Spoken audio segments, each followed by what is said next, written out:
UP PCS RO ARO. आज हम अगले टॉपिक पर आगे चल रहे हैं। आज हमारा टॉपिक है पश्चिमी तटीय मैदान। क्या है पश्चिमी तटीय मैदान? हम इसके बारे में जानेंगे, इसका निर्माण कैसे हुआ और इसका विस्तार क्षेत्र कहाँ पर है। एक छोटा सा रिक्वेस्ट है कि आप हमारे चैनल को लाइक सब्सक्राइब कर दीजिए ताकि हमें भी थोड़ा सा मोटिवेट मिलता रहे। पश्चिमी तटीय मैदान, हम इसको अगर मैप में देखें तो ये हमारे भारत के मैप में पश्चिमी भाग पर स्थित है। कहाँ कर पश्चिमी भाग में स्थित है। इसका विस्तार अगर देखा जाए तो गुजरात, महाराष्ट्र, गोवा, कर्नाटक और केरल। कहाँ पर है? गुजरात, महाराष्ट्र, गोवा और कर्नाटक और केरल में पश्चिमी तटीय मैदान का विस्तार है।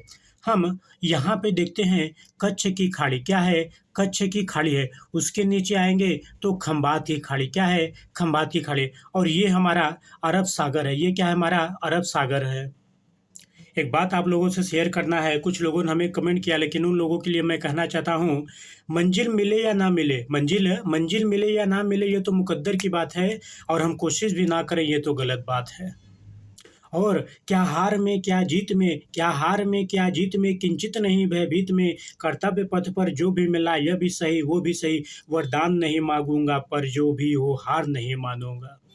हार नहीं मानना है, एक दिन जरूर मिलेगी ही मिलेगी, बस अपने लक्ष्य की ओर आगे बढ़ना है। तो हम आगे चलते हैं। पश्चिमी तटीय मैदान, हमने बताया कि पश्चिमी तटीय मैदान का विस्तार उत्तर में कच्छ का रण से, कहाँ पर? कच्छ का रण से लेकर के दक्षिण में कन्याकुमारी तक। कहाँ पर? दक्षिण में कन्याकुमारी तक इसका विस्तार है। अगर हम पश्चिमी तटीय मैदान के निर्माण की बात करें, किसका निर्माण की बात करें, तो नदियों के द्वारा, किसके? नदियों के द्वारा लाए गए भारी मात्रा में अवसादों के निक्षेप के परिणाम स्वरूप इसका जमा हुआ है, जैसे नर्मदा नदी, तापी नदी, मांडवी नदी और पेरियार नदी। और अगर हम इसके भाग की बात करें, यानी पश्चिमी तटीय मैदान के अगर भाग की बात करें, तो सबसे पहले हमारा आता है ऊपर कच्छ का मैदान। क्या? कच्छ का मैदान, फिर कोंकण तट, फिर कन्नड़ तट और फिर मालाबार तट। पश्चिमी क्षेत्र में जलोढ़ मृदा पाई जाती है। क्या पाई जाती है? जलोढ़ मृदा पाई जाती है। और एक चीज़ और जो पॉइंट वाले याद करने का है कि पश्चिमी तटीय मैदान में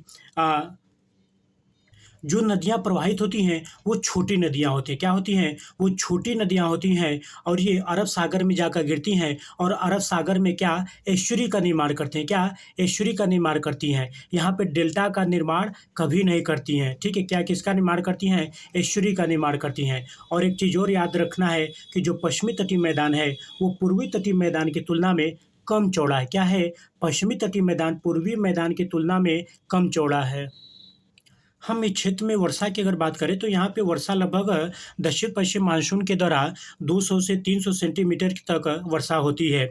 यानी कि दक्षिण पश्चिम मानसून के दौरान पश्चिमी घाट अवरोध का कार्य करता है, और अवरोध के पश्चात पश्चिमी घाट के पश्चिमी भाग में ज़्यादा वर्षा होती है, और वहीं दूसरी ओर पश्चिमी घाट के पूर्वी भाग में वृष्टि छाया प्रदेश। क्या है? वृष्टि छाया प्रदेश होती है, अर्थात वहाँ पर कम वर्षा होता है। क्या होता है? कम वर्षा होती है।